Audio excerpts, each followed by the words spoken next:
Hadirin peserta pemirsa webinar nasional yang diselenggarakan oleh alumni Hukum Keluarga Program Pascasarjana UIN. Diskusi kita semakin menarik setelah dijabarkan atau dipaparkan oleh dua narasumber utama kita. Yang satu tadi bicara tentang satu contoh penelitian yang dilakukan terakhir isbat nikah, tapi ternyata juga pada saat Profesor Ais itu juga menjelaskan, ya memang isbat nikah termasuk isu juga yang menjadi perhatian ya dalam konteks bagaimana isu-isu kontemporer yang ada di bidang hukum keluarga itu. Ada banyak hal yang sesungguhnya bisa kita kaji. Dalam berbagai kesempatan saya sering mengatakan di bidang hukum keluarga ini sebenarnya satu persoalan yang terus saja berkembang di masyarakat dan tidak akan habis-habisnya kalau kita bisa menggali berbagai macam hal. Dan yang sangat menarik kita tadi juga bagaimana Profesor Esa Nurlawati kemudian membreakdown persoalan-persoalan itu, baik secara formal maupun substansial. Nah, mari sekarang ya kita dengarkan beberapa isu yang mau diteliti oleh ya katakanlah mahasiswa program Pascasarjana Hukum Keluarga UIN Antasari, yang ini menjadi gambaran di kita, bagaimana kita menangkap isu, menangkap masalah yang ada, kalau kemudian kita kembangkan untuk dijadikan, ya katakanlah objek penelitian kita. Baik, saya ngundang yang pertama adalah Saudara Harmoko yang bicara tentang nikah misar dalam perspektif hukum positif. Kami persilakan, Saudara Harmoko. Baik, bismillahirrahmanirrahim. Assalamualaikum warahmatullahi wabarakatuh. Alhamdulillah, wassalatu wassalamu ala rasulillah wa la hawla wa la quwata illa billah. Yang kami hormati Profesor Ais Nurlawati sebagai narasumber utama dan Bapak Dr. Saifuddin yang telah menjadi host pada acara webinar nasional kali ini. Dan teman-teman Ikatan Alumni Pascasarjana UIN Antasari Banjarmasin dan seluruh peserta webinar yang hadir pada kesempatan pagi hari ini. Alhamdulillah, yang pertama kami akan mempresentasikan apa yang kami sebut dengan nikah misar ya, yang akan kami teliti untuk proses proposal tesis. Jadi apa yang dimaksud dengan nikah misar itu? Jadi nikah misar itu asal katanya dari kata bepergian atau perjalanan, sehingga dinisbatkan pada nikah ini karena apa? Suamilah yang mendatangi istrinya di rumah istrinya, gitu ya. Nah, ada juga yang mengatakan bahwa nikah misar ini adalah nikah nahariyat. Artinya suami mendatangi istrinya di waktu siang hari, ya, dan dia tidak melakukan mabit atau nginep di rumah istrinya. Nah, kira-kira seperti itu. Nah, sedangkan secara istilah, pernikahan siri ini menurut Yusuf Qaradawi adalah pernikahan syar'i yang prakteknya tidak sama pada umumnya. Yaitu apa? Laki-laki menikah dengan rukun dan syaratnya terpenuhi, tapi tidak istri itu merelakan hak nafkah batin lahirnya kepada suaminya. Jadi suami tidak perlu menyiapkan rumah, tidak perlu memberikan pakaian, tidak perlu memberikan makanan dan seterusnya. Hanya nafkah batin saja yang diberikan pada istrinya. Nah, sedangkan menurut MUI, nikah misar itu adalah MUI Jakarta ini ya. MUI Jakarta itu mengatakan bahwa nikah misar itu nikah yang terpenuhi syarat dan rukunnya, tetapi suami itu adalah tanazul. Tanazul itu tidak memberikan nafkah lahir kepada istrinya dan atas persetujuan istrinya seperti itu. Baik, jadi ulama kontemporer, kalau ulama terdahulu itu coba dikembalikan dulu ke slide yang sebelumnya tadi. Nah ini, jadi ada beberapa ulama kontemporer yang menghukumi nikah misar ini ya. Nikah misar itu ada yang menghukumi haram, ada yang menghukumi halal. Gitu. Ada yang membolehkan, ada yang melarang. Dan ada juga ulama yang abstain atau tidak berpendapat begitu. Yang pertama adalah kalau pernikahan konvensional atau yang ulama-ulama terdahulu tidak mengenal apa istilahnya nikah misar ini. Nah, jadi yang pertama hukumnya ulama yang membolehkan. Salah satunya adalah Yusuf Qaradawi, terus Syekh Abdul Aziz bin Baz, ya. Terus Syekh Wahbah Zuhaili juga seperti itu. Jadi Syekh Wahbah Zuhaili mengatakan bahwa nikah misar ini sah, tetapi tidak disukai oleh syarat. Sedangkan Syekh bin Baz mengatakan nikah misar ini tidak mengapa dilakukan jika syarat rukunnya terpenuhi, walaupun ada syarat antara suami istri tentang tidak adanya nafkah kepada istrinya, gitu ya. Ini pendapat ulama yang membolehkan nikah misar itu. Yang kedua, ulama yang melarang atau mengharamkan nikah misar itu. Salah satunya ya, Muhammad Zuhaili mengatakan bahwa nikah misar itu bertentangan dengan maqasidus syariah, ya. Maka lebih baik menutup pintu kerusakan dan kemungkaran itu lebih diutamakan daripada melakukannya. Karena nikah misar ini yang lebih banyak mudorotnya daripada manfaatnya. Kira-kira seperti itu ya. Baik, selanjutnya MUI Jakarta juga begitu. MUI Jakarta sudah mengeluarkan fatwa pada tahun 2017 bulan Desember tentang jika dikhawatirkan menimbulkan mudorot, maka nikah misar ini diharamkan untuk dilakukan. Kira-kira seperti itu. Pendapat MUI Jakarta. Selanjutnya, naik slide-nya. Nah, sedangkan nafkah, dalil wajibnya nafkah suami terhadap istri itu ada dalam surat At-Tolak ayat 7. A'udzubillahi minasyaitonirrajim. Liyunfiq dzu sa'atin min sa'atihi wa man qadara 'alaihi rizquhu wal yunfiq mimma atahullah la yukallifullahu nafsan illa wus'aha. Hendaklah orang yang mampu mempunyai kelulusan memberi nafkah menurut kemampuannya, dan orang yang terbatas rezekinya hendaklah memberi nafkah dari harta yang diberikan Allah kepadanya. Dan Allah tidak membebani seseorang melainkan sesuai dengan apa yang diberikan. Begitu kan? Dalam ayat yang lain dikatakan wa alaihi rizquhunna wa alal mauludi lahu rizquhunna wa kiswatuhunna bil ma'ruf. Dan kewajiban suami itu memberikan nafkah, ya, kiswah itu pakaian, dan makanan kepada istrinya dengan cara yang ma'ruf, ya, termasuk anaknya juga, ya. Baik, itu dalilnya, ya. Sedangkan menurut undang-undang, dalil kewajiban nafkah suami terhadap istrinya itu ada dalam pasal 34 suami, undang-undang pernikahan, ya, tahun 74, suami wajib memberikan segala keperluan rumah tangga sesuai dengan kemampuannya. Dalam KHI pasal 80 dikatakan suami wajib melindungi istrinya dan segala keperluan rumah tangga sesuai dengan kemampuannya, yaitu nafkah, pakaian, rumah, biaya hidup, pengobatan, perawatan, pendidikan anak, dan lain sebagainya. Dalam Undang-Undang KDRT 2004 pasal 9, setiap orang dilarang menelantarkan orang dalam rumah tangganya dan wajib memberikan kehidupan, perawatan, dan pemeliharaan.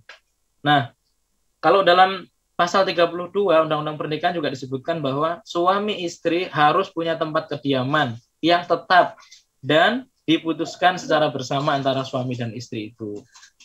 Baik, selanjutnya.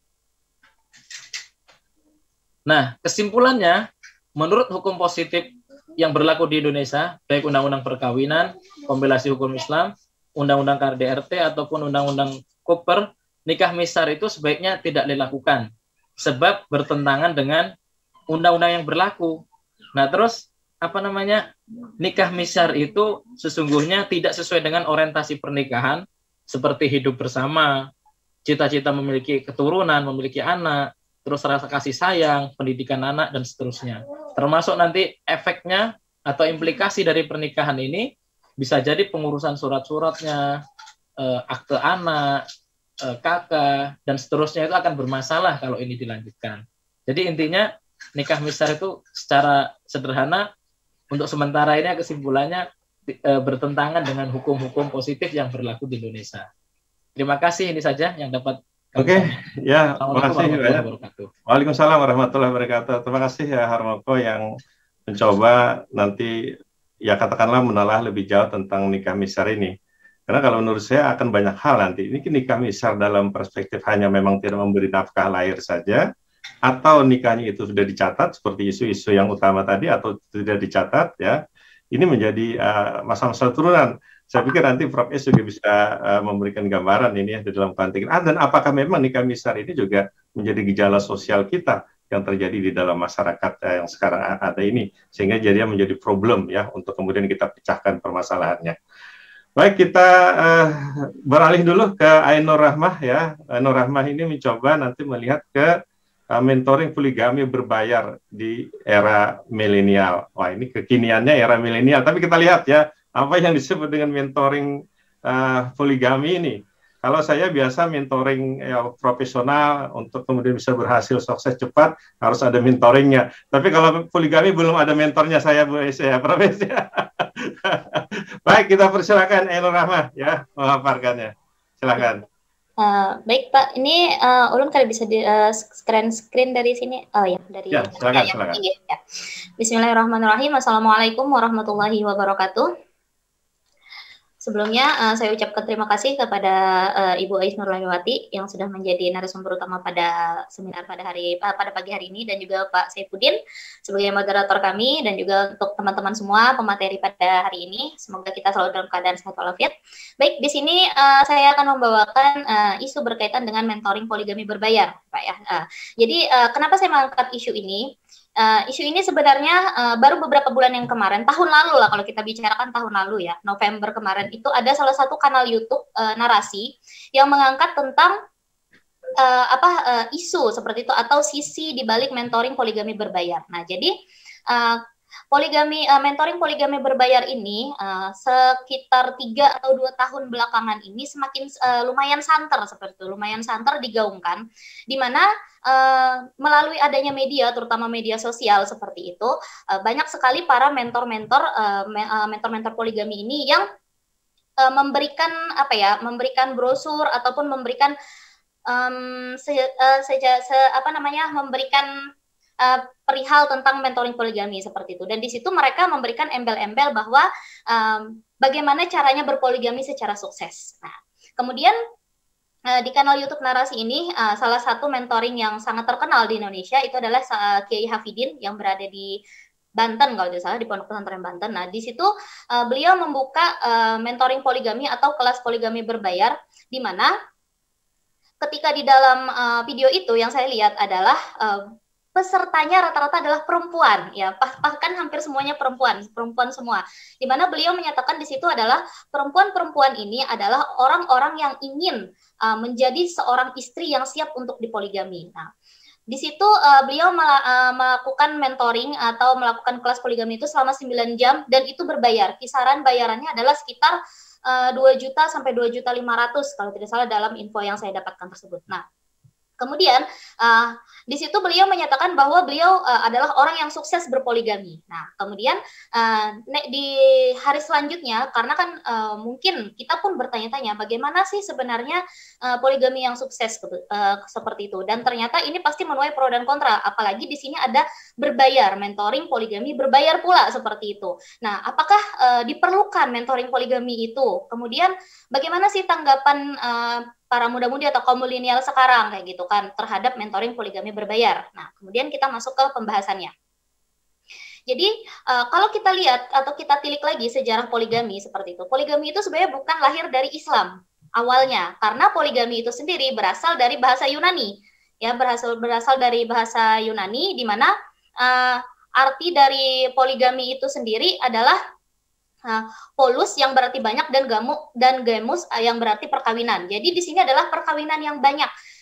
Sebenarnya kalau dilihat lagi seperti itu dari bahasa Yunani berarti kan tidak ada di dalam Islam itu yang menyatakan bahwa poligami. Nah, kemudian kalau di dalam KBBI sendiri sistem poligami itu adalah sistem perkawinan yang salah satu pihak mengawini beberapa lawan jenisnya dalam waktu yang bersamaan. Nah, jadi kalau kita katakan bahwa poligami ini adalah produknya Islam, itu salah besar sekali. Nah, itu yang harus diluruskan dulu seperti itu. Cuman sayangnya di masyarakat itu berkembang bahwa poligami itu adalah produk yang dilahirkan dari Islam itu sendiri, karena memang tidak mengetahui sejarah. Nah, bahkan sebenarnya Islam itulah yang datang memberikan aturan mengenai pembatasan tentang jumlah istri. Nah, seperti itu.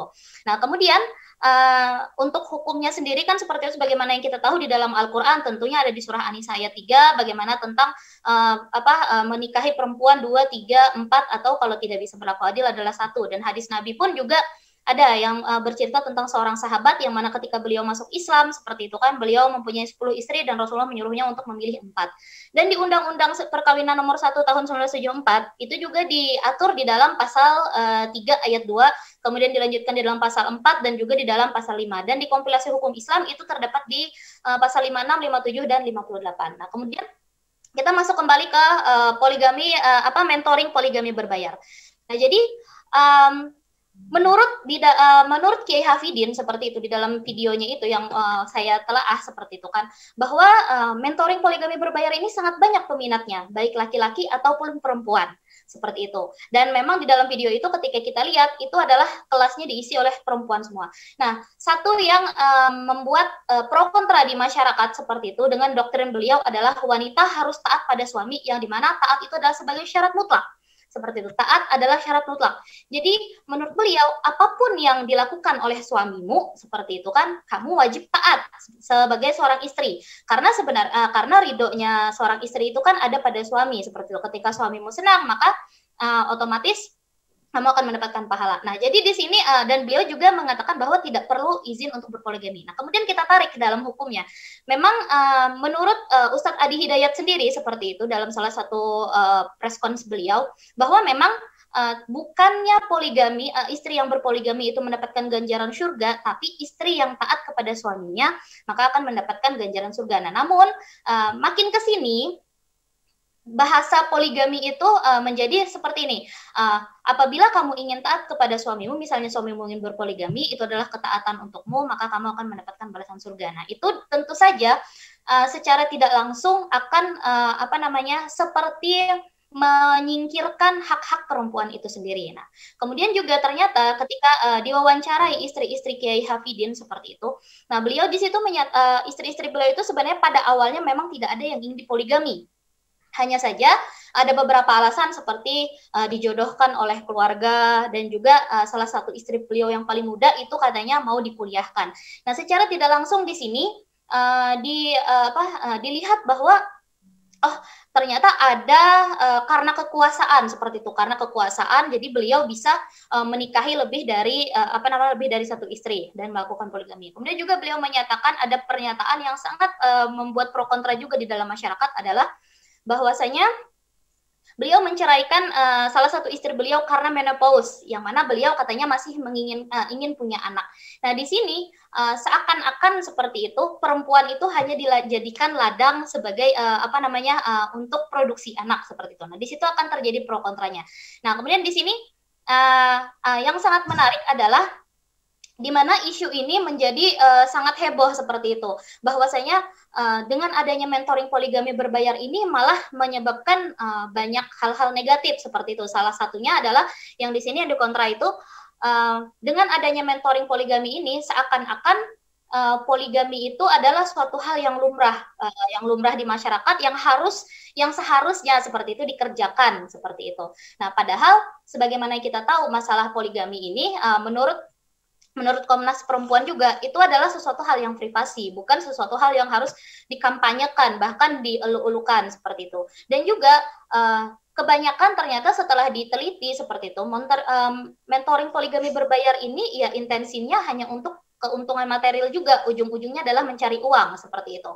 Nah, kemudian ternyata menurut Komnas Perempuan juga banyak kasus KDRT dan juga perceraian yang diakibatkan oleh praktek poligami. Ini Komnas HAM yang berbicara, yaitu Ibu Siti Aminah Tardi.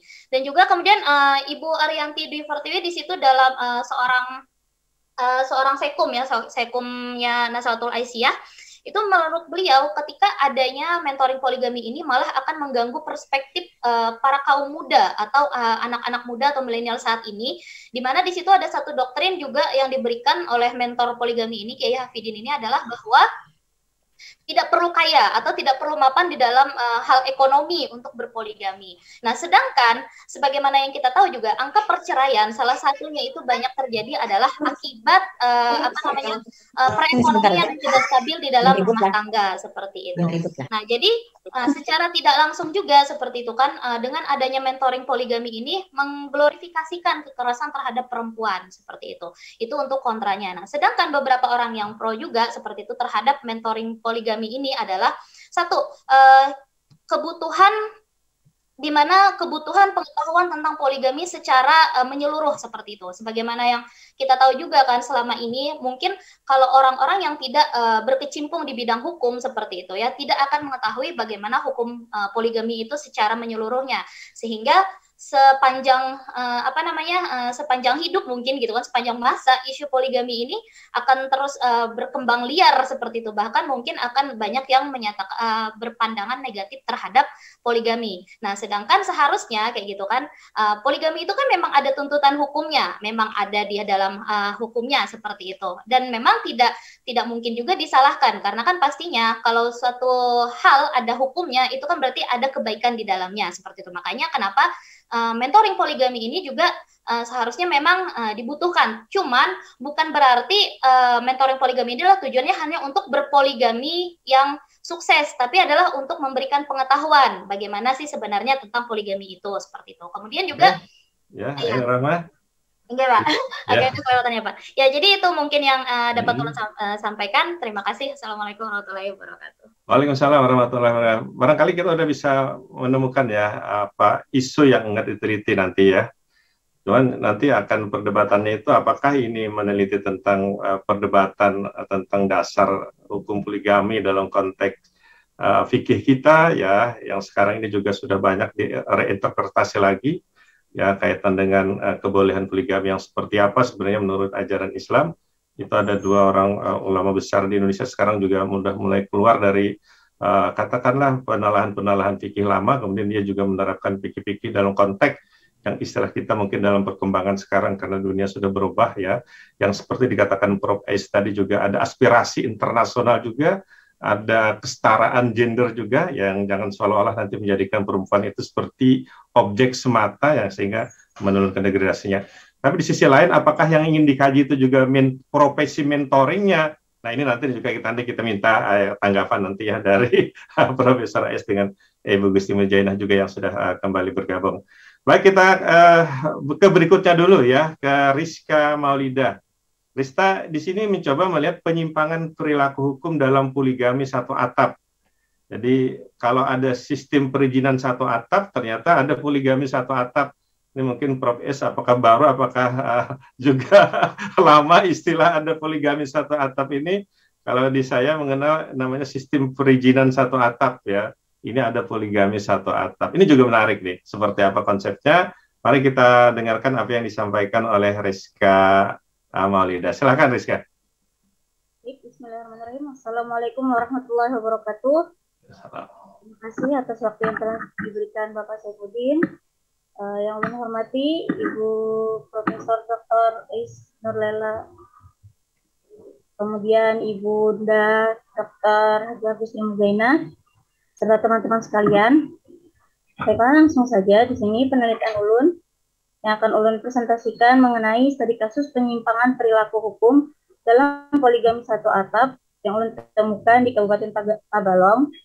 Di sini saya akan mengkaji dari kajian sosiologi hukum dan psikologi hukum. Tadi sebelumnya telah sangat jelas dipaparkan oleh Saudari Ainur Rahma mengenai pengertian poligami, di mana poligami sudah ada dari zaman dahulu kala sebelum datangnya Islam. Berdasarkan sejarah kan sebelum datangnya Islam, poligami ini untuk bilangan istri tidak terbatas. Setelah datangnya Islam telah diatur dalam Quran surah An-Nisa ayat 3 yang artinya telah diterangkan bahwa jika seorang suami ingin melakukan poligami dibatasi 2, 3 hingga 4 orang istri saja. Kemudian pada ayat tersebut pun telah dibantahkan secara langsung jika seorang suami tidak dapat berlaku adil maka cukuplah menikahi seorang istri saja. Dalam Quran surah An-Nisa ayat 129 pun telah sangat ditekankan juga, janganlah untuk seorang suami sekali-kali tidak dapat berlaku adil, apalagi sampai dia condong kepada salah seorang istrinya saja. Sangat ditekankan harus berlaku adil. Kemudian dalam Undang-Undang Perkawinan pasal 82 ayat 1 itu juga diterangkan bahwa seorang suami yang melakukan poligami yang memiliki istri lebih dari satu berkewajiban memberikan tempat tinggal dan biaya hidup kepada masing-masing istri secara berimbang sesuai kebutuhan para istri. Penyimpangan perilaku hukum. Penyimpangan adalah masalah sosial yang berkaitan dengan pelanggaran umum norma di masyarakat, di mana penyimpangan ini terjadi bahwasanya tidak terpenuhinya hak-hak yang harus diberikan seorang suami kepada istri kedua. Perilaku hukum yang berlaku atau tidaknya suatu aturan hukum dalam masyarakat, bahwasanya dalam berpoligami, suami harus memberikan kewajiban seorang suami terhadap hak-hak para istrinya. Langsung ke latar belakang, di sini seorang suami berpoligami yang memiliki 2 orang istri, yang mana beliau tempatkan para 2 istrinya ini dalam satu rumah, dalam satu atap, dan segala hal yang berurusan dengan rumah tangga mereka dikuasai oleh istri pertama. Mengenai keuangan diatur bersama, kemudian urusan tidur juga dia tidak boleh suami tidur dengan istri kedua. Untuk fokus pembahasan, di sini akan ulun teliti mengenai pandangan hukum Islam terhadap penyimpangan perilaku yang terjadi pada pernikahan poligami satu atap mereka, kemudian dikaji dengan kajian sosiologi hukum dan psikologi hukum, kemudian juga meneliti dalam alasan sang suami melakukan poligami dalam satu atap, serta akibat penyimpangan dari perilaku hukum terhadap istri kedua. Dan untuk dampak penyimpangan perilaku hukum dalam poligami sangat berdampak kepada psikologis dan sosiologis. Dari hal psikologis sangat berdampak kepada istri, juga kepada anak, sampai bisa berdampak kepada keluarga yang lain. Kemudian untuk dampak sosiologis, untuk hubungan mereka keluarga, hubungan istri, hubungan anak dengan teman-teman, dengan bermasyarakat, sangat berdampak dalam hal sosiologi. Untuk faktor terjadinya penyimpangan ini, karena sebelum sang suami melakukan poligami, banyak syarat yang diberikan oleh istri pertama jika sang suami ingin melakukan poligami. Beberapa di antaranya kan tadi sudah ulun sampaikan di latar belakang, bahwa keuangan diatur oleh istri pertama, tidur tidak boleh dengan istri kedua, segala hal, semua hal yang ada urusan dengan rumah tangga mereka diatur oleh istri pertama. Dan juga sang suami ini jarang ada di rumah, jadi sangat didominasi oleh istri pertama apapun yang mereka lakukan. Langsung ke kesimpulan, kemana poligami ini kan boleh sekali dilakukan kalau memang sangat darurat, dengan sudah diatur dalam undang-undang perkawinan. Jika ingin melakukan poligami, banyak syarat yang harus dilakukan, harus ada izin dari istri pertama, harus disidangkan, seperti itu. Dilihat dari segi agama, sosiologis, dan psikologis, poligami pun dapat meresahkan dan menimbulkan konflik pada rumah tangga ataupun kehidupan mereka dalam bermasyarakat. Pada dasarnya, pasti semua laki-laki yang ingin melakukan poligami berkata ingin adil. Tapi pada kenyataannya setelah melakukan poligami, banyak hak-hak dari istri yang tidak terpenuhi oleh sang suami. Itu saja. Oke. Baik, ya terima kasih Rizka Maulida. Menarik juga ya, ada satu fenomena sosial ya, Prof. Is dan Ibu Gusti Wijaina, tentang ada poligami satu atap. Tapi ternyata isinya dominasi istri tua terhadap istri muda. Ini biasanya kan kebalik, dominasi istri muda terhadap istri tua. Ini sekali ini ada justru dominasi, ya istilah saya itu dominasi istri tua terhadap istri muda, karena satu atap ternyata yang megang kendali semuanya adalah istri tua. Nah, apapun itu, ini gejala yang ada, yang diteliti ya oleh Rizka Maulida. Nanti kita bisa komentari dari sisi mananya nanti dari perspektif hukum keluarga pada saat kita mau mengkajinya lebih jauh dalam bentuk satu penelitian. Kita teruskan dulu ya kepada peserta selanjutnya, yaitu Abdul Aziz Muslim. Ini menarik nih ya, Abdul Aziz Muslim ini bicara kafah dalam pernikahan beda nasab antara Sarifah dengan laki-laki non-Habib, perspektif habaib di Kecamatan Bangil, Kota Pasuruan, analisa sosial budaya. Ini kadang-kadang kehidupan perkawinan para habaib yang bisa saja jarang menjadi sorotan, ini mulai disorot sedang penelitiannya oleh Abdul Aziz Muslim. Seperti apa? Silakan ya Pak Saudara Abdul Aziz Muslim. Baik, terima kasih pada Dr. Saifuddin yang telah memberikan waktu presentasi kepada saya, dan saya ucapkan juga terima kasih kepada narasumber utama kita, Profesor Is Nurlailawati dan guru dan sekaligus dosen tercinta kita, Ibunda Gusti Muzainah, Dr. Gusti Muzainah. Baik, dalam penelitian saya ini terkait kafah pernikahan beda nasab antara Sarifah dengan laki-laki non Habib, perspektif habaib di Kecamatan Bangil, Kota Pasuruan. Baik, memang dalam pernikahan kafah tersebut tidak menjadi syarat sah dalam sebuah pernikahan, namun para habaib sangat ketat dalam melaksanakan kafah tersebut, terutama pada anak perempuannya. Dan mereka mensyarati bahwa anak perempuannya harus dinikahi oleh para habaib juga.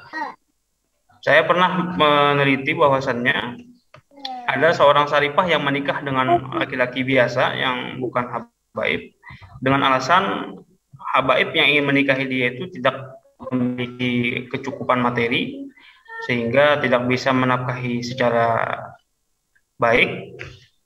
Bahkan jikalau menunggu habaib yang mapan untuk menikahinya, beliau takut menjadi perawan tua, karena yang sudah terjadi di zaman sekarang banyak sekali, khususnya di daerah Martapura juga ada perempuan-perempuan yang Sarifah yang tidak menikah karena tidak didatangi oleh para habaib.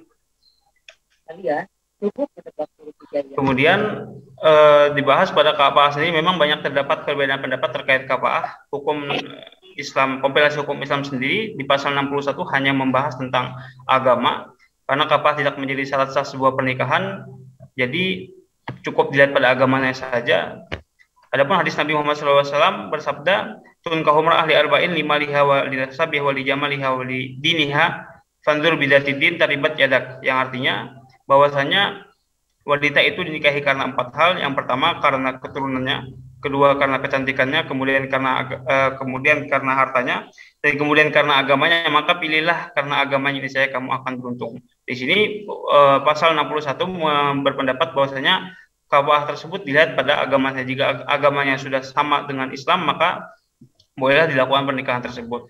Adapun ulama-ulama mazhab berbeda pendapat terkait macam-macam kafah. Ulama Maliki sendiri mengatakan kafah hanya pada 2 macam, yaitu terkait agama dan kondisi, sedangkan Imam Hanafi terkait 6 macam, yaitu agama, Islam, kemerdekaan, nasab, harta, dan profesi. Kemudian menurut mazhab Syafi'i juga ada 6, yaitu kesucian, kemerdekaan, nasab, terbebas dari aib yang dapat menimbulkan pilihan dan profesi. Kemudian Imam Hambali ada 4, yaitu agama, profesi, nasab, dan kemakmuran. Dilihat dari 4 ulama ini, ketiga ulama selain ulama Maliki bersepakat bahwasanya nasab termasuk dari hukum kafah. Sekali lagi, walaupun kafah tidak termasuk sebagai syarat sah sebuah pernikahan, namun di sini diyakini bahwasanya kafah akan menunjang kelestarian dan keberlangsungan dalam sebuah pernikahan.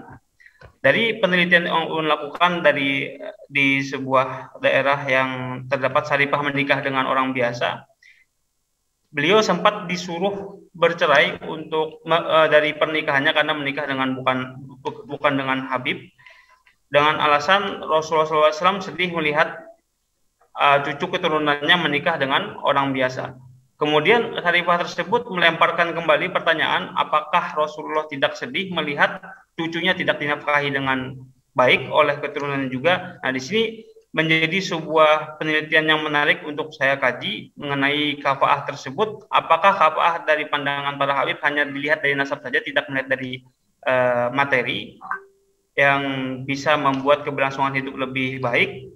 Karena kalau dilihat dari nasab saja, banyak sekali para Sarifah yang menikah dengan Habib tapi tidak diberikan kehidupan yang layak. termasuk Saripah yang telah saya lakukan untuk wawancara, bahwasanya orang tuanya pun juga menikah dengan Habib, tapi Habibnya itu suka berpoligami.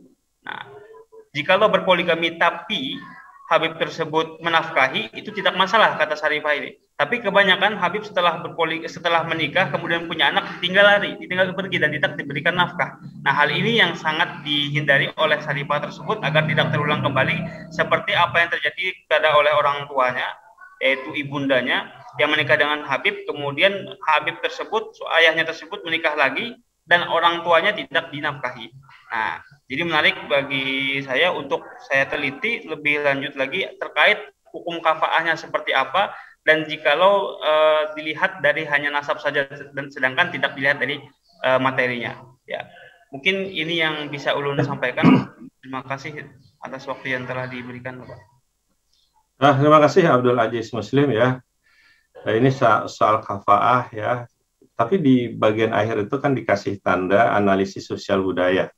Ya, nanti kita lihat dari perspektifnya apakah memang ini analisis yang berkaitan dengan hukum perkawinannya ya, dengan ada perbedaan di 4 mazhab itu, atau ada dalil lain yang bisa diungkapkan, atau memang ini semata-mata dari konteks analisis sosial budaya. Nah, untuk itu, karena juga bisa saja melahirkan fikih lokal lah, dalam konteks analisa sosial budaya ini. Baik, kita lanjutkan dulu ya ke seterusnya, Saudara Muhammad Rusdi. Muhammad Rusdi, ya ini juga cukup unik juga, dia bicara tentang nikah child free ya, ditinjau dari aspek psikologi dan hukum Islam. Ini dua ini, ada sisi tinjauan psikologi dan hukum Islam. Rusdi silakan ya, ini ada dua konsep ya, mungkin dijelaskan dulu konsep child free-nya, lalu kemudian problematikanya apa secara singkat, silakan. Belum izin share screen. Aku di daerah lain aku sudah mungkin. Saya langsung kayak ini harus dua yang diambil. Sudah kelihatan, Mbak? Masih ya. Sudah kelihatan, Pak? Belum. Iya, masuk on. Belum. Ya tolong yang lain di mute dulu ya. Admin dibantu di mute, admin yang dari KPU Kota ini. Ulun izin share screen-nya dari laptop Ulun sini. Oh gitu. Ya. Oke, bisa ini. Ulun belum bisa nih kayaknya. Belum bisa ya. Oke. Materinya ada dikirim ke admin belum? Ada, cuman ada perubahan sedikit, Pak. Oh, tadi. ada perubahan. Okay. Nggak apa-apa, sambil jalan dijelaskan juga nggak apa-apa ya. Okay. Jalan ya. Jadi sebelumnya ulun ucapkan terima kasih dulu kepada moderator Bapak Dr. Saifuddin dan para narasumber yang telah setia menemani dari tadi sampai sekarang. Jadi ada permasalahan yang ingin ulun angkat sebagai penelitian nantinya, yaitu child free ditinjau dari aspek hukum Islam dan psikologi. Jadi maksud dari child free ini adalah pasangan suami istri itu sepakat untuk tidak memiliki anak. Jadi menikah, suami istri itu sepakat tidak mau memiliki anak. Nah, sedangkan kan kalau kita ketahui dalam Islam sendiri menganjurkan pernikahan itu untuk salah satunya tujuannya memiliki anak dan melestarikan keturunan. Nah, apalagi kan Nabi sendiri bangga terhadap di hadapan para nabi kelak, itu dalam suatu hadis Sahih Bukhari maupun Muslim, dengan banyaknya umat beliau. Nah, tetapi ini akan terjadi kasus child free ini. Memang konsepnya ini diawali di barat lah, di Eropa maupun di Amerika sana. Bahkan dari hasil studi oleh Neil et al. Di tahun 2021 menunjukkan 1 dari 4 pasangan di Michigan, Amerika Serikat memilih untuk tidak memiliki anak. Jadi dari 4 pasangan, itu 1 sepakat mereka itu tidak mau memiliki anak. Nah, terbaru di tahun 2018 kemarin, konsep child free ini, menikah tidak mau memiliki anak, itu diadopsi oleh pasangan muslim, yaitu seorang YouTuber, influencer, sekaligus penulis buku yang tinggalnya di Jerman, yaitu Nagita Savitri, itu menikah dengan seorang mualaf di Jerman sana. Dan ini tidak menutup kemungkinan child free atau menikah tidak ingin memiliki anak ini nanti menjalar kepada pasangan muslim lainnya. Nah, dari sini ulun ingin meninjau dan meneliti bagaimana Islam memandang tentang child free tersebut, pasangan suami istri yang tidak mau memiliki anak, sedangkan Islam sendiri kan menganjurkan untuk memiliki anak. Nah, jadi pada dasarnya Islam sendiri menganjurkan untuk memiliki keturunan, tetapi juga tidak mewajibkan pasangan suami istri untuk memiliki anak. Jadi tidak mewajibkan, hanya menganjurkan. Akan tetapi dalam permasalahan child free ini kan yang perlu diperhatikan, yang perlu diteliti itu bagaimana cara atau upaya pencegahan pasangan suami istri tersebut untuk tidak memiliki anak. Pasti kan ada upaya pencegahan untuk tidak memiliki anak. Nah, dari upaya pencegahan tersebut yang perlu kita teliti, bagaimana mereka menerapkan pencegahan tersebut. Apakah dengan cara azal? Azal itu yaitu saat suami berejakulasi, dia menumpahkan spermanya di luar organ intim perempuan tersebut. Atau apakah child free tersebut dilakukan dengan tidak berhubungan badan sama sekali, hanya tinggal serumah sekamar tapi tidak pernah bersentuhan atau tidak pernah berhubungan badan sama sekali. Nah, ini terdengar aneh, tapi mungkin barangkali ada yang menerapkan seperti itu. Yang kedua yaitu yang berikutnya yaitu menggunakan obat atau alat pencegah kehamilan. Nah, obat atau alat pencegah kehamilan ini kan banyak, ada yang sifatnya temporer sementara, ada yang sifatnya permanen. Kalau temporer itu biasanya seperti suntik KB, minum pil KB, atau memasang masang apa itu lah, lupa itu namanya, iud atau apa seperti itu, atau obat alat pencegah kehamilan yang sifatnya permanen. Artinya dia sama sekali tidak akan pernah bisa hamil kalau dipasang alat tersebut, seperti vasektomi atau tubektomi. Nah, dari berbagai upaya tersebut ini harus diteliti dulu bagaimana hukumnya dalam Islam tentang cara pencegahan tersebut dari para ulama atau para pakar hukum Islam. Nah, itu yang akan diteliti nantinya. Kemudian para psikolog itu lebih mengkaji kepada motif atau alasan serta dampaknya yang nanti akan muncul sebab memutuskan child free, baik dampaknya dalam kehidupan sosialnya, menurut pandangan budaya, agama, dan lain sebagainya. Itu pasti nanti ada dampak. Nah, kemudian menurut para psikolog secara umum yang pernah ulun baca itu, child free ini dilatar belakangi yang pertama karena suami istri merasa dengan kehadiran anak terhambat kebebasan atau mengembangkan karirnya. Tidak bisa jalan ke sana kemari, mau jalan-jalan kan kepikiran anak. Nah, ini akan menghambat kebebasan menurut konsep child free ini. Kemudian yang kedua yaitu masalah finansial. Tidak siap kalau punya anak itu nanti akan membebani finansial. Berikutnya itu beban mental berupa tanggung jawab merawat anak. Kalau punya anak nanti susah, anak terlantar, anak akan terpengaruh macam-macam. Jadi mereka lebih memilih tidak akan memiliki anak. Seperti itu yang bisa ulun sampaikan. Jadi child free ini intinya pasangan suami istri yang memutuskan sepakat tidak ingin memiliki anak.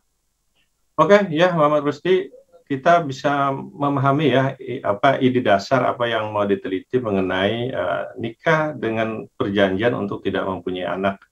Ya memang ini berasal dari dalam tanda petik ya budaya yang berbeda dengan konteks Islam. Karena juga ada beberapa kajian kalau di lembaga hukum keluarga di Amerika umpamanya dia ada istilahnya melepaskan hak atas anak pun ada. Ya, jadi kalau sudah beranak dia kemudian melepaskan hak sebagai orang tua juga ada.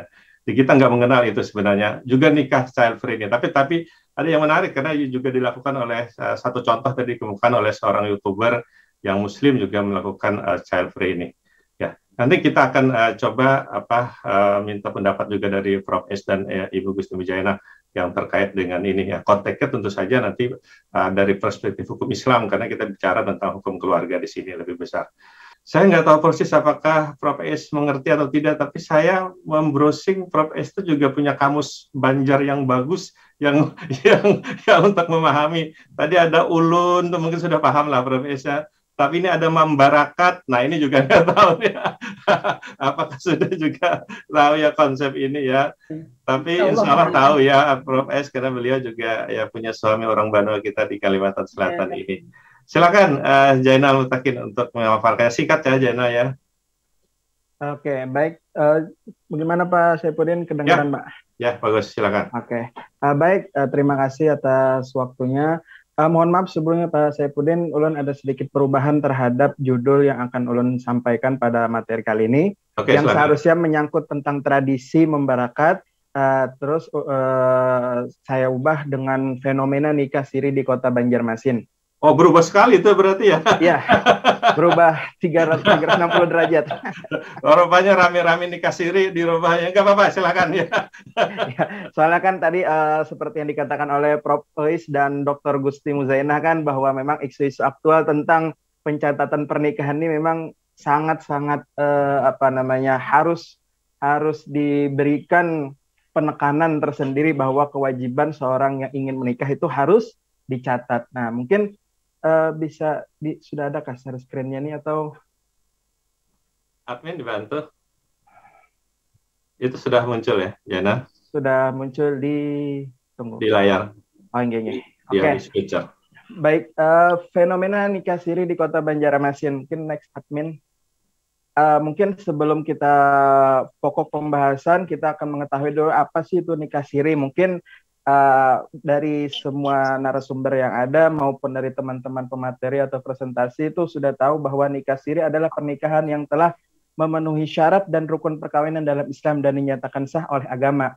Akan tetapi perkawinannya tidak dicatatkan ke dalam dokumen negara. Lanjut. Admin diklik ya. Oke. Biasanya nikah siri ini dilakukan secara sembunyi-sembunyi tanpa diketahui orang banyak dan bahkan oleh para aparat pemerintah setempat. Nah, maksud daripada sembunyi-sembunyi ini kan bukan berarti nikahnya di bawah kolong meja, tetapi memang tidak diumumkan kepada halayak umum. Nah, pelaku nikah siri ini juga tidak melaporkan pernikahannya kepada pihak yang berwenang, misalnya kepada KUA, selaku pejabat pencatat nikah bagi yang beragama Islam atau kantor catatan sipil setempat bagi yang non-muslim sehingga perkawinannya tidak tercatat oleh negara. Lanjut, admin.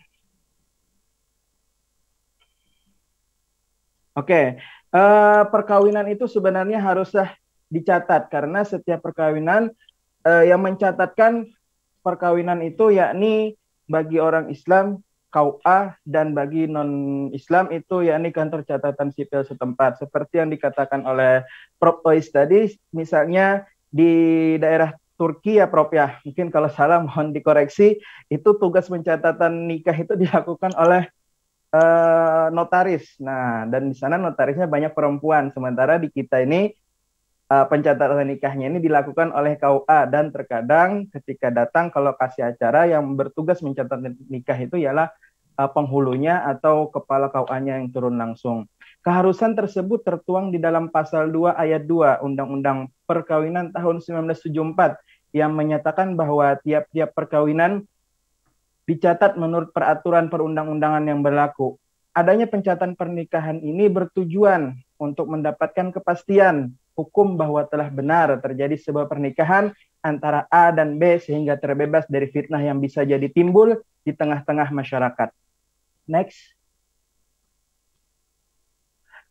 Pada kenyataannya masih banyak masyarakat yang tidak melakukan pencatatan pernikahan khususnya di Kota Banjarmasin. Ini terbukti seperti yang sudah dipaparkan oleh Ibu Dr. Gusti Muzainah tadi. Ternyata menurut data yang ada di lapangan khususnya di Pengadilan Agama Kota Banjarmasin itu data isbat nikah atau permohonan untuk mengisbatkan nikahnya itu ternyata cukup besar. Misalnya saja di tahun 2018 itu ada 196 yang diputus dan tahun 2019 ada 203 yang diputus tentang isbat nikahnya. Hal ini tentu menjadi sebuah tamparan keras bagi kita warga masyarakat Banjarmasin kenapa begitu tingginya pernikahan siri atau pernikahan yang tidak dicatat ke KUA setempat. Lanjut. Nah, ternyata setelah kami mencoba untuk meneliti, ada beberapa faktor-faktor yang bisa menimbulkan keengganan masyarakat untuk melakukan pencatatan pernikahan itu sendiri. Dalam artian mereka lebih memilih untuk nikah siri atau nikah di bawah tangan. Yang pertama faktornya ialah dilakukan dengan alasan seseorang merasa sudah tidak bahagia dengan pasangannya, sehingga timbul niatan untuk mencari pasangan lain.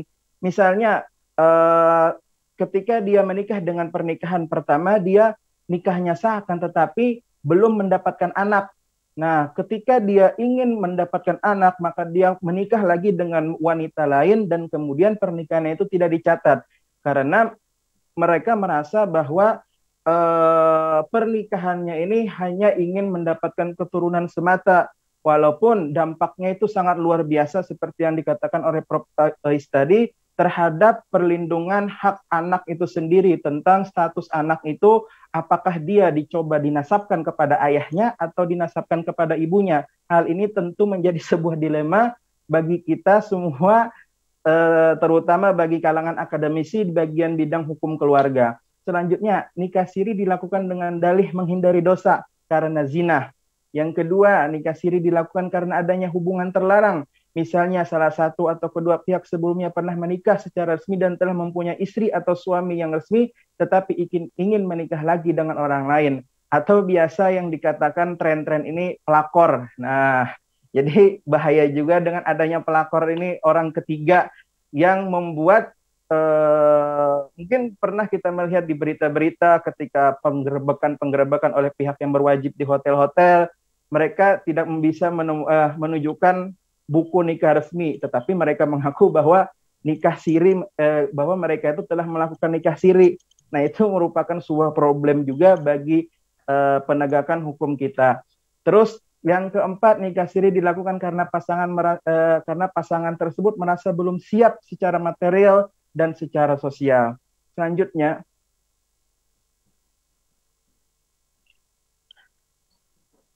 nah, nikah siri sering ditempatkan menjadi sebuah pilihan ketika seseorang hendak berpoligami dengan sejumlah alasannya tersendiri. Nah, seperti yang dikatakan oleh kawan tadi, yang memaparkan tentang poligami, bahwa memang kita tidak bisa menutup kemungkinan harus adanya izin ketika ingin menikah secara resmi, dan berpoligami itu harus adanya izin dari pihak istri pertama. Hal ini tentu menjadi sebuah suatu yang berat bagi para pelaku yang ingin berpoligami.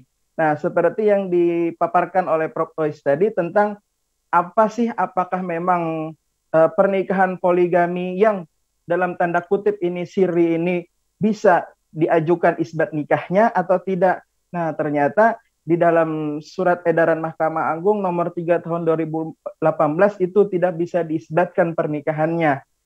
Nah, mungkin kalau misalnya ada kekeliruan mungkin bisa dikoreksi Prof. Ais. Dan kalaupun juga ingin diajukan itu bukan lagi volunteer, tapi ada sengketa di dalamnya dan harus masuk pada kategori kontensius. Lanjut. Nah, nikah siri dilakukan karena pasangan memang tidak tahu dan tidak mau tahu prosedur hukum. Hal ini bisa terjadi pada suatu masyarakat wilayah desa terpencil yang jarang bersentuhan dengan dunia luar. Misalnya di daerah Banjarmasin yang perbatasan dengan daerah kabupaten, misalnya Batola, Barito Kuala. Nah, di situ kan terkadang mereka acuh-acuh saja terhadap hukum-hukum yang memang harus diterapkan terhadap pencatatan pernikahan itu sendiri. Selanjutnya. Oke, Jena, bisa di pokok-pokoknya aja faktornya itu ya. Oke, langsung next. Next. Lagi. Next ya. Oke. Nah, akibat hukum tidak melakukan pencatatan perkawinan secara administrasi, pernikahan yang dilakukan oleh pihak A dan B tidak memiliki kekuatan hukum tetap. Terus yang kedua, sangat mudah untuk menimbulkan perceraian karena tidak adanya bukti yang otentik terhadap pernikahan itu. Jadi oleh pihak lelaki, karena hak talak itu ada di lelaki, maka dengan seenaknya laki-laki tersebut menceraikan istrinya karena memang tidak ada ikatan hukum secara profesional dalam ikatan hukum negara. Yang selanjutnya, problem hukum yang terjadi akibat adanya pernikahan siri ini ialah terdapat pada istri dan anak. sebagai istri yang sah menurut agama, istri tidak bisa mengajukan hak waris atau menuntut hak nafkah lahir batin apabila terjadi perceraian, hak pengaduan apabila terjadi KDRT, bahkan hak perlindungan hukum bila ditinggal pergi tanpa pesan oleh suaminya. Bahkan ini yang lebih serius lagi dalam pasal 143, walaupun ini masih rancangan undang-undang hukum materi peradilan agama, bagian perkawinan, itu dinyatakan bahwa tahun 2007 menyatakan pelaku nikah siri atau nikah yang tidak tercatat oleh negara akan dihukum dengan hukuman pidana denda paling banyak 6 juta rupiah atau hukuman penjara paling lama 6 bulan. Ini merupakan suatu yang luar biasa. Mudahan RUU daripada hukum materi peradilan agama ini bisa cepat terrealisasikan, walaupun memang kita tidak bisa memungkiri bahwa adanya RUU ini mungkin banyak adanya pasal-pasal yang dinilai masih kontroversi. Nah, mungkin itu saja, dan itu mungkin sebagai PR bagi kita, khususnya bagi para akademisi bidang hukum keluarga, untuk mencoba membantu pemerintah merancang kembali undang-undang tersebut. Mungkin itu saja dari saya selaku pemateri presentasi. Demikian, Assalamualaikum warahmatullahi wabarakatuh. Waalaikumsalam warahmatullahi wabarakatuh. Ya, ini memang judul baru atau masalah baru yang diajukan oleh Saudara Jainal Mutakin. Ini bicara tentang nikah siri, fenomena di Kota Banjarmasin, disebutkan faktor-faktornya, disebutkan juga akibat hukumnya, sebagaimana juga banyak persoalan yang muncul tadi yang terdapat di sana. Terakhir juga mengutip perkembangan yang kaitan dengan mau mengkriminalisasi nikah siri ini. Walaupun oleh beberapa ulama, nggak apa-apa dikriminalisasi, asal perzinahan dikriminalisasi dulu gitu ya. Ini perzinahan belum dikriminalisasi, nikah siri udah mau dikriminalisasi, ini jadi persoalan juga nanti, karena bagian dalam konteks politik hukum kita, mungkin Prof. S. ingat bahwa hukum keluarga ya yang terkait dengan agama itu dianggap sensitif. Jadi negara kadang-kadang bisa menarik diri dulu dari persoalan itu, karena kalau diatur bisa menimbulkan perdebatan yang begitu panjang di kita. Baik, Ali Adi udah bisa gabung lagi, silakan Ali Adi. Ya, terima kasih. Mohon maaf sebelumnya Pak Sebenarnya karena ada gangguan teknis. Langsung aja Ali Adi, langsung aja. Ya, terima kasih. Kami ulun ucapkan kepada Bapak Dr. Saifuddin yang telah memberikan kesempatan, juga ulun ucapkan kepada narasumber utama Ibu Profesor Dr. Uwais Nurlalawati MH, dan juga Ibunda kita, Ibu Dr. Gusti Wijaina SHMH, dan kawan-kawan peserta webinar di siang hari ini. Adapun mungkin yang ulun sampaikan pada siang ini mengenai terkait tentang implementasi pembagian harta waris bagi etnis Cina di Kota Banjarmasin. Sebelumnya juga kemarin kita alhamdulillah kolaborasi dengan Ibu Gusti mengenai terkait wacana yang kita teliti ini, hampir alhamdulillah juga sama dengan Ibu Gusti penelitiannya, namun aspeknya yang berbeda, karena di sini yang ulun teliti adalah terkait tentang keefektifan hukum Islamnya dari segi hukum waris. Juga kita ketahui bahwa di Kota Banjarmasin ini merupakan masyarakat yang begitu heterogen, yang banyak berbagai macam suku, yaitu daerah yang pertama yaitu suku Jawa dan Madura, ditambah selain mayoritas adalah suku Banjar juga, dibarengi dengan adanya suku etnis Cina yang ada di Kota Banjarmasin, tepatnya di daerah Kota Pacinan di Kota Banjarmasin Timur. Nah, dari hal ini juga dengan beraneka ragamnya ini juga dari etnis Cina ini mungkin juga adanya keanekaragaman agama yang mereka anut, baik juga yang agamanya yang Muslim maupun non-Muslim, ada juga yang Kristen maupun Tionghoa ini. Namun yang ulun teliti di sini adalah terkaitan dengan kewarisnya, bagaimana tentang kehukuman kewarisan bagi kalangan etnis Cina Muslim yang berada di Kota Banjarmasin ini. Nah, dari latar belakang yang berbagai etnis Cina yang begitu minoritas juga yang berada di wilayah Banjarmasin ini, juga banyak juga yang menganut orang yang warga Tionghoa ini, sebagian yang berkeluarga dengan orang Banjar maupun suku Jawa ataupun Madura, mereka juga banyak beralih pindah agama, dalam artian adalah pindah ke agama Muslim, namun juga dari meninggalkan dari agamanya yang yaitu etnis Cina Tionghoa yaitu Konghucu. Nah, dengan adanya perpindahan agama ini yang cukup menarik adalah bahwa bagaimana sistem kewarisannya ketika mereka salah satu anggota keluarganya dari suku Cina ini, etnis Tionghoa ini, mengenai ketika dia baik laki-lakinya maupun perempuannya ketika berkeluarga dengan salah satu orang Banjar ataupun orang Jawa yang mereka rata-rata adalah Muslim, ketika dia pindah agama, apakah mereka ini akan mendapatkan kewarisan dari keluarga itu, mereka itu, atau jangan-jangan mereka ini tidak mendapatkan harta waris sama sekali dari keluarganya yang ditinggalkan dari etnis Cina itu. Nah, dari hal ini ada beberapa yang cukup menarik yang ulun kaji adalah mengenai mungkin adalah yang pastinya adalah kajian ini mengenai penelitian lapangan yang fokusnya adalah di Kota Banjarmasin khususnya mengenai yang muslimnya itu terkait dengan kewarisannya. Yang metode penelitian yang kami lakukan ini adalah pertama adalah forensik mengenai empiris hukum empiris. Jadi kalau bisa langsung ke hasil penelitiannya kalau udah diteliti ya, biar soal metodologi dilewati dikit. Yang pastinya dari hasil penelitian ini yang dapat melakukan dari beberapa informasi informan yang dan responden bahwa dari sebagian yang Muslim ini ternyata ada harta yang dibagi, ada juga harta yang tidak dibagi, Pak, yang kalian dapatkan. Namun yang dapat disimpulkan bahwa dari harta warisan yang bagi mereka yang sudah Muslim, mereka mendapatkan harta warisan dari keluarga yang non Muslim ini. Artinya dari sini dari aspek aktivitas hukum Islamnya bahwa dari hukum budaya dari masyarakatnya itu adalah tidak memandang dari segi hukum agama, pandangan agama, artinya pewarisan tidak menjadi penghalang walaupun mereka beda agama. Artinya dari sini yang ulun kaji adalah karena adanya tidak penghalang agama, mereka tetap mendapatkan kewarisan, maka itulah yang ulun kaji bagaimana efektivitas hukum Islam ketika mereka pindah agama untuk mewarisi agamanya yang berbeda. Walaupun dalam konteks hadis memang ada tentangan, yaitu mengenai tentang la yarisul muslimul kafirun wa la yarisul kafirul muslim, artinya orang kafir tidak mendapatkan kewarisan, begitu juga orang muslim mendapatkan kewarisan. Nah, mungkin dari seginilah mungkin yang ulun dapat sampaikan terkait tentang kewarisan etnis muslim di Cina ini. Terima kasih atas segala perhatiannya. Demikian yang ulun sampaikan. Ulun ucapkan wabillahi taufiq wal hidayah. Wassalamualaikum warahmatullahi wabarakatuh.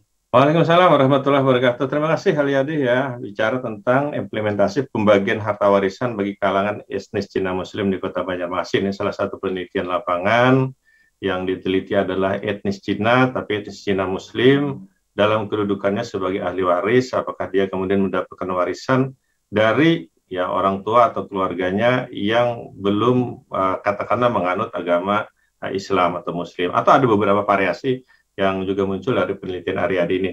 Nanti kita lihat ya lebih jauh nanti gimana komentar dari para dua narasumber utama kita. Kita masih ada 3 orang yang belum, jadi kita teruskan dulu ya secara maraton. Ini kepada Muhammad Yusuf. Muhammad Yusuf bicara penolakan isbat nikah di Pengadilan Agama Negara. Negara ini satu kabupaten ya, ini bukan negara dalam negara nih, satu istilah kabupaten yang ada di Kalimantan Selatan, ada namanya negara. Jadi penolakan isbat nikah di Pengadilan Agama Negara. Kira-kira begitu ya Muhammad Yusuf ya? Atau apa nih konsepnya negara mana nih? silakan Muhammad Yusuf. Boleh share screen sendiri Pak? Silakan, nggak apa ya. Sudah dikasih host ya? Belum? Sudah. Sambil jalan aja, ya kita agak maraton aja ya. Assalamualaikum warahmatullahi wabarakatuh. Waalaikumsalam warahmatullahi wabarakatuh. Ya, terima kasih kepada Bapak. Dengan berjudul penolakan isbat nikah di Pengadilan Agama Negara. Ini Pengadilan Agama Negara maksudnya negara di Hulu Sungai Selatan ya? Iya Pak, sebenarnya ya nanti kan kita salah persepsi kan negara atau swasta gitu ya. Iya Pak, cukup unik juga sebenarnya untuk di Hulu Sungai Selatan, yaitu dalam satu kabupaten yaitu mempunyai 2 pengadilan agama negara. Ya, cukup unik sebenarnya. Tetapi untuk Pengadilan Agama Negara di sini cuma mewilayahi 3 kecamatan. Yaitu Kecamatan Daha Utara, Kecamatan Daha Selatan, dan juga Kecamatan Daha Barat. Ya. Untuk yang dalam sebenarnya sudah dibahas juga nih sama Ibu Gusti sama Ibu Is juga ada pembahasan tentang isbat nikah. Pertama itu perkawinan termasuk salah satu hak setiap manusia. Namun setiap orang tidak dapat dengan bebas melangsungkan perkawinan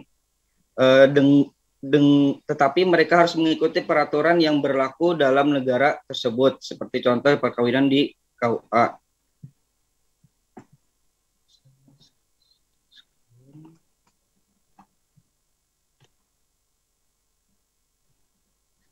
Ya, kenapa jadi perkawinan tersebut harus kita maksudnya tidak melakukan secara hukum agama saja, karena supaya bahwa pernikahan tersebut mempunyai kekuatan hukum dan dilindungi oleh negara. Kemudian dalam pembahasan di sini,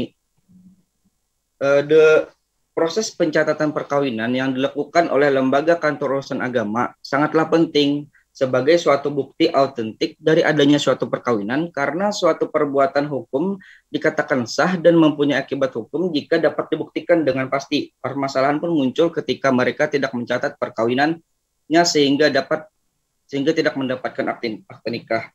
Jadi untuk perkawinan tercatat ini tidak hanya sekedar bahwasanya kita mempunyai buku nikah atau administrasi yang lainnya, tapi juga untuk kemaslahatan, bahwasanya di sini banyak yang harus dilakukan kalaunya menikah secara hukum negara dan hukum Islam. Tentang di sini tentang isbat nikah yang diajukan dalam rangka mendapatkan pengakuan dari negara atas perkawinan yang statusnya hanya sah menurut agama, sehingga perkawinan tersebut berkekuatan hukum yang mendasari dasar hukum isbat nikah, yaitu terdapat pasal 7 kompilasi hukum Islam. Isbat nikah bertujuan untuk membantu warga yang sudah menikah siri dan belum memiliki buku nikah. Akan tetapi isbat nikah tidak bertujuan untuk itu saja, melainkan isbat nikah juga bertujuan agar pernikahannya dilindungi dan diakui oleh negara. Maka dari itu pentingnya pencatatan nikah ini secara hukum Islam, tetapi juga sah secara hukum positif dan juga pernikahannya dilindungi oleh negara. Akan tetapi banyak di sini masyarakat di Kabupaten Hulu Sungai Selatan, khususnya di Nagara, yaitu Kecamatan Daha Utara, Daha Selatan, dan juga Daha Barat, itu dengan mudahnya melaksanakan pernikahan di bawah tangan atau pernikahan sirih. Dan dengan mudahnya juga mengatakan bahwasanya untuk menikah tersebut bisa saja pengadilan yang mengurusnya, itu dengan isbat nikah. Maka dari itu, hal tersebut sangat fatal sebenarnya, apalagi jika umur dalam pernikahan tersebut itu sudah mencukupi untuk menikah di KUA. Sehingga di Pengadilan Agama Negara tersebut membuat aturan yang mana aturan tersebut berpatokan kepada tahun pernikahan. Jadi seperti ini, untuk di bawah tahun 2010, jika pernikahan tersebut di bawah tahun 2010, seperti tahun 2011, 2012, dan sampai sekarang, jika melakukan pernikahan siri atau pernikahan di bawah tangan, maka akan dianjurkan akad ulang di KUA, akad ulang. Akan tetapi jika pernikahan tersebut di atas tahun 2010, seperti 2007, 2008, dan 2009, maka perkara isbat nikahnya akan diterima asalkan memenuhi persyaratan. Dalam hasil dari kajian ini, keputusan Pengadilan Agama Negara dalam menentukan aturan tersebut, yaitu sebenarnya Pengadilan Agama pada umumnya juga melakukan aturan tentang isbat nikah ini sesuai dengan aturan yang berlaku juga di Indonesia, yaitu seperti KHI dan Undang-Undang Perkawinan yang lainnya. Kemudian aturan tersebut juga dilakukan baru tahun 2021 ini, sehingga sesuai perkembangan dan pemahaman juga kesadaran hukum masyarakat setempat, maka aturan tersebut kemungkinan tidak diberlakukan lagi dan penolakan isbat nikah pada tahun 2022 dengan aturan tersebut tidak terjadi lagi. Jadi dalam misalkan di tahun sekarang ini masih saja masyarakat khususnya masyarakat negara tidak berkembang dan pemahaman atau kesadaran hukumnya masih belum, maka peraturan tersebut tetap dilanjutkan karena untuk meminimalisir pernikahan di bawah tangan atau pernikahan sirih. Kemudian jika masyarakatnya cukup sudah berkembang, pemahaman dan kesadaran hukumnya sudah terlaksana, maka tidak akan lagi diperlakukan karena peraturan tersebut tidak bersifat permanen. Pengadilan agama juga membuat aturan dengan dasar kaidah fikih, yaitu darul mafasidil muqaddamun alal jilbil masalih. Meninggalkan kemafsadatan harus didahulukan daripada mengambil kemaslahatan. Jadi karena masyarakat jika tetap melaksanakan seperti ini, maka akan ada kemudaratan di situ. Mereka sulit untuk administrasi. Kemudian banyak masyarakat yang emang tidak, sebenarnya kayak lebih banyak masyarakat yang meninggalkan untuk menikah secara hukum yang berada di negara kita.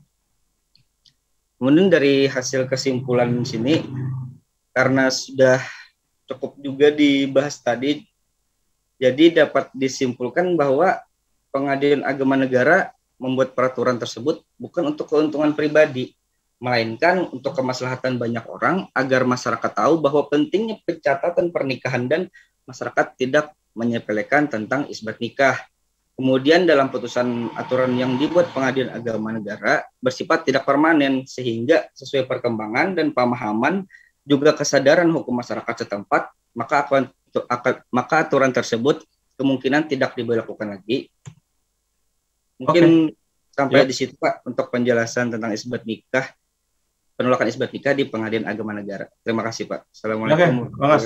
Waalaikumsalam warahmatullahi wabarakatuh. Terima kasih ya Pak Muhammad Yusuf. Nanti yang jadi mungkin kalau ini diangkat jadi satu penelitian, mungkin posisinya aja, posisi sebagai peneliti atau posisi tidak seperti menjelaskan tentang humasnya Pengadilan Agama Negara, umpamanya kayak gitu ya. Nanti posisi itu aja ya kaitan dengan itu.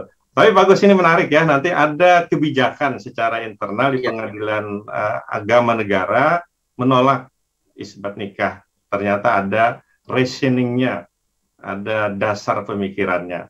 Sejauh mana dasar pemikiran itu dibenarkan, itu yang saja juga menarik untuk kita kaji nanti secara bersama-sama dan minta masukan juga dari dua narasumber utama kita. Ya, next terusnya kita silakan Rahmatullah ya. Rahmatullah bicara tentang sekupu dalam pendidikan sebagai pertimbangan memilih pasangan.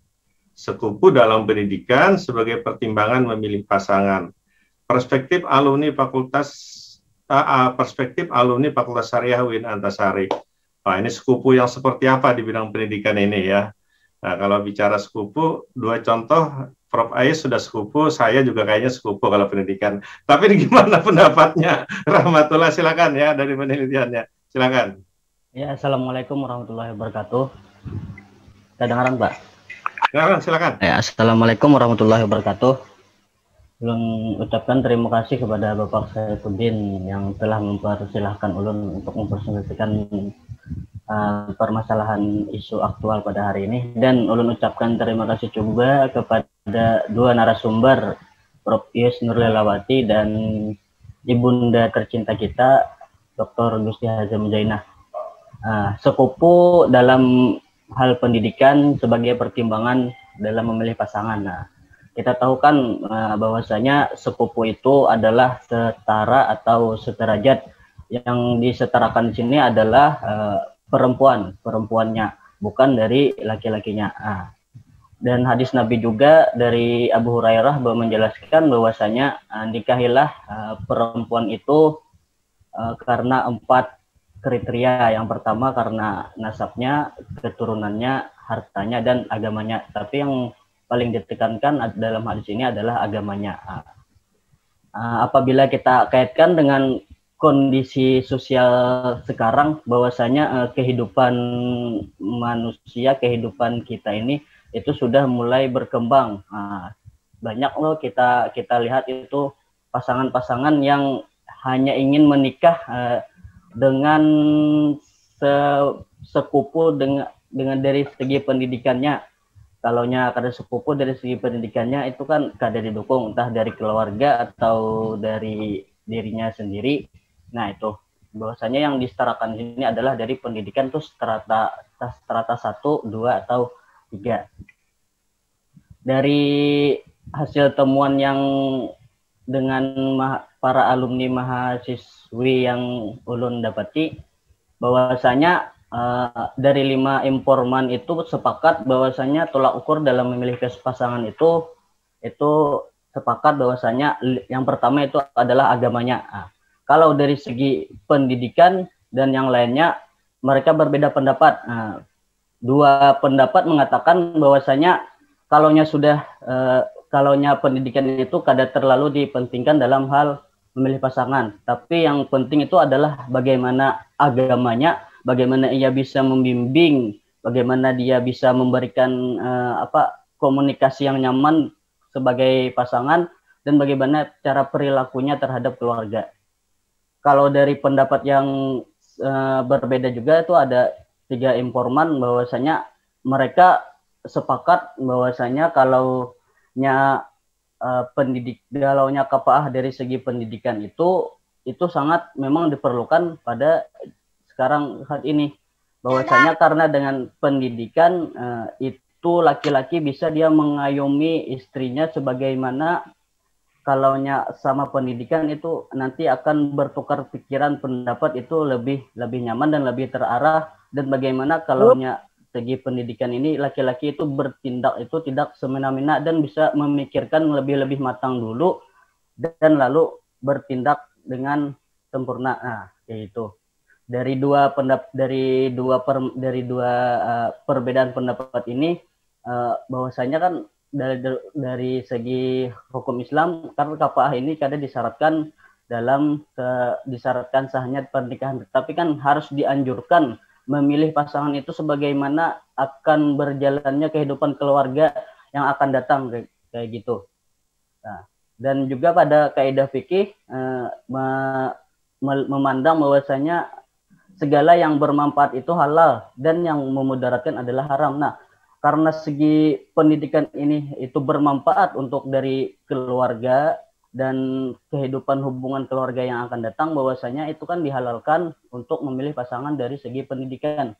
Dan kadang mengharamkan juga kalaunya tidak memilih pasangan dari yang tidak sekubu dari pendidikan.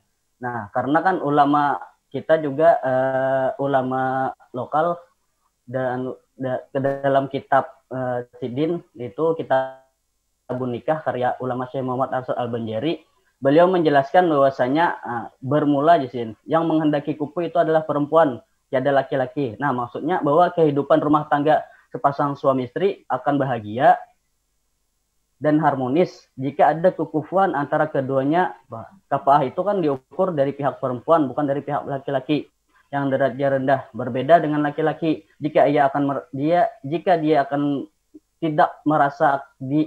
tidak akan merasa hina apabila menikah dengan perempuan yang berderajat yang lebih rendah darinya. Mungkin itu saja yang dapat ulun sampaikan. Salah hilap dan mohon maaf, ulun ucapkan terima kasih. Assalamualaikum warahmatullahi wabarakatuh. Waalaikumsalam warahmatullahi wabarakatuh. Terima kasih ya Rahmatullah. Bicara sekupu pendidikan, dianjurkan apakah nanti dalam tanda kutip ya status hukumnya menjadi diutamakan ya untuk sekupu, tapi tidak dalam tanda petik ya masuk ke dalam 4 syarat yang diatur ya secara khusus oleh agama kita pada saat memilih pasangan. Menarik juga, nanti akan kita coba lihat lebih dalam lagi komentar dari 2 narasumber kita. Yang terakhir, ini Muhammad Ibnu Hilmi ini. Ini bicara tentang pemahaman atau memahami penting urgensi lah tentang hak dan kewajiban suami istri menurut hukum Islam.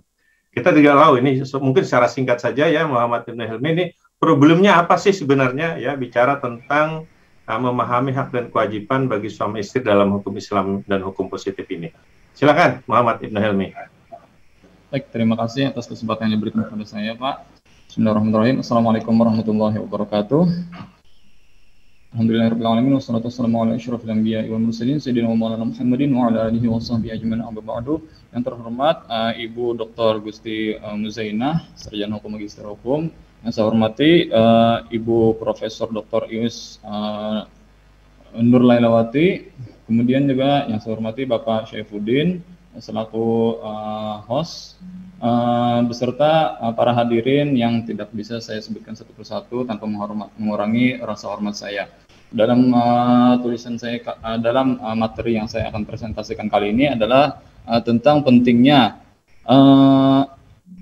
memahami hak dan kewajiban suami istri menurut hukum Islam dan hukum positif, serta kaitannya dengan sistem harta bersama dan pemisahan harta bersama, dan sebagai upaya pencegah perceraian. Jadi di sini latar belakangnya ini adalah saya menemukan dari sekian banyak, dari sekian ratus surat gugatan yang saya baca, itu ada alasan-alasan yang menurut saya mengindikasikan adanya ketidakpengertian atau kurangnya pengetahuan mengenai batasan sampai di mana hak dan kewajiban seorang suami ataupun seorang istri, termasuk juga ketidakpengertian mengenai konsep harta bersama dan sistem pemisahan harta. Kemudian indikasi dari berdasarkan alasan-alasan tersebut itu mengindikasikan adanya ketidakmengertian. Kemudian hal ini bisa berakibat pada munculnya sangkaan bahwa apa yang dilakukan oleh pasangan itu selalu saja kurang, karena tidak tahu sampai di mana batasan kewajibannya, sehingga apa yang dilakukan oleh pasangan itu kesannya itu selalu kurang, dan apa yang dilakukan oleh diri sendiri itu kesannya itu selalu terpenuhi kewajibannya, padahal barangkali mungkin bisa saja yang dilakukan oleh pasangan itu sebenarnya telah memenuhi kewajiban dia, hanya saja karena tidak diketahui oleh pasangannya sampai di mana batas kewajibannya, hal ini kesannya itu jadi kurang terus. Nah, hal ini berdampak pada meningkatnya kemungkinan terjadinya pertengkaran dan berkonsekuensi logis. Ini akan menimbulkan tingginya tingkat perceraian. Dari indikasi saya tersebut bisa disimpulkan bahwa pengetahuan tentang hak dan kewajiban suami istri serta konsep dan harta bersama dan pemisahan harta itu sangatlah penting. Dengan mengetahui sampai di mana batas kewajiban hak dan suami istri, itu akan ada indikator yang jelas sampai di mana batas kewajiban hak dan kewajibannya, sehingga ketika kita mengetahui bahwa pasangan kita itu telah melaksanakan kewajibannya, bahkan dia mungkin melakukan sesuatu yang lebih dari kewajibannya, itu tentunya akan meningkatkan rasa cinta terhadap dia, sehingga itu akan meningkatkan keharmonisan rumah tangga dan akan menurunkan tingkat pertengkaran dan juga tingkat perceraian. Mohon dilanjut slide-nya. Nah, langkah-langkah yang bisa dilakukan sebenarnya itu adalah perlunya pendidikan pranikah, itu untuk dijadikan persyaratan di dalam melangsungkan perkawinan. Memang ini sebuah isu yang sebenarnya sudah lama digaung-gaungkan oleh baik para akademisi ataupun yang lainnya, hanya saja mungkin dari segi implementasinya saya ini tidak berjalan secara optimal, sehingga ketika orang itu menikah, dia masih belum mempunyai dasar pengetahuan yang cukup untuk bisa memenuhi hak dan kewajiban bagi dirinya ataupun bagi pasangannya. Kemudian juga yang saya temukan itu adalah perlunya memperbanyak tulisan tentang bagaimana rincian hak dan kewajiban suami istri. Ini ketika saya coba googling itu hanya bisa menyebutkan dalam hal nafkah, baik itu makanan, pakaian, dan tempat tinggal, tapi tidak ada tulisan itu dalam artikel, dalam blog-blog itu yang secara gamblang itu menjelaskan batasan yang merinci. Misalnya saja dalam hal pakaian, misalnya saya googling itu sampai halaman sekian itu tidak ada rincian bagaimana pakaian yang menjadi hak bagi istri itu di dalam kewajiban memberikan nafkah oleh suami. Nah, ini hanya bisa ditemukan ketika kita membuka kitab-kitab seperti Al-Fiqh Madhabi ala Mazhabi Imam Asy-Syafi'i, atau di dalam kitab Mawsu'ah Al-Fiqhiyah, atau di dalam kitab Al-Bajuri, yang mana tentunya ini tidak semua lapisan masyarakat bisa mengakses kitab-kitab hasyiah tersebut. Nah, ini perlu lebih banyak ditulis di dalam artikel-artikel internet, sehingga masyarakat yang tidak mempunyai akses untuk bertanya langsung kepada ulama ataupun mengakses kitab tersebut, setidaknya mereka itu bisa googling lah. Nah, kemudian juga mengenai penelitian, ini saya baca dari berbagai skripsi, dari berbagai tesis, itu juga sebenarnya hanya secara umum, dan itu tidak benar-benar secara merinci sebenarnya memberikan batasan yang jelas tentang nafkah dan hak dan kewajiban. Kemudian mungkin langsung mohon dilanjut slide-nya untuk mempersingkat waktu.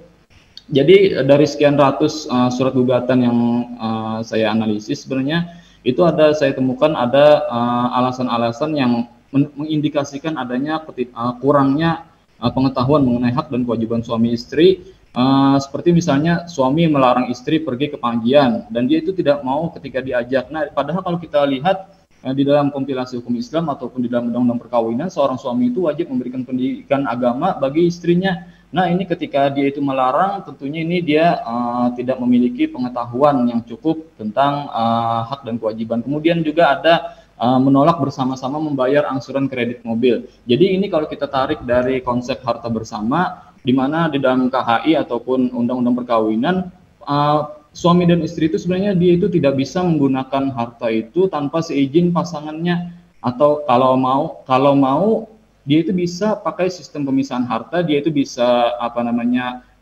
leluasa menggunakan hartanya, tapi ketika dia itu menginginkan sama-sama membayar, ini kan tentunya malah kembali lagi ke sistem harta bersama. Ya, nah ini tentunya menunjukkan ya. Ya, jadi kalau menurut Bapak ya memang ini satu isu yang luas ya, yang dilihat karena mengkaji banyak putusan, kemudian mencoba mengkorelasikannya itu dengan istilah kita itu kesadaran akan hak dan kewajiban. Ya, unsur kesadaran itu kan pengetahuan, pemahaman dan ketaatannya. Kalau Profesor Mahfud mengatakan tahu dan mau gitu ya. Saya coba kemudian direduksir dalam konteks di putusan itu, maka terlihat paling tidak memang katakanlah pemahaman mereka tentang hak dan kewajiban itu masih rendah dengan beberapa indikasi yang ada di dalam surat gugatan ataupun dalam perceraian yang mereka lakukan. Jadi secara katakan umum mungkin seperti itu ya, nanti kalau dikaitkanlah nanti dengan sistem harta bersama, pemisahan harta, lalu upaya pencegahan. Jadi memang sangat luas, mungkin nanti ada hal-hal yang nanti penajamannya di mana sehingga nanti penelitian ini bisa lebih tajam lagi kepada satu isu yang lebih khusus di dalam isu yang banyak yang dikemukakan tadi. Ya, terima kasih Muhammad Ilmi ya. Hadir sekalian peserta webinar dan pemirsa kita, sudah banyak kita mendapatkan beberapa model atau contoh atau juga paparan dari 10 narasumber tambahan kita yang untuk presentasi kali ini, dan tentu kita mengharapkan ada komentar balik dulu dari dua narasumber utama kita. Tetapi kita break sebentar ya untuk memberi kesempatan kepada yang satu ini.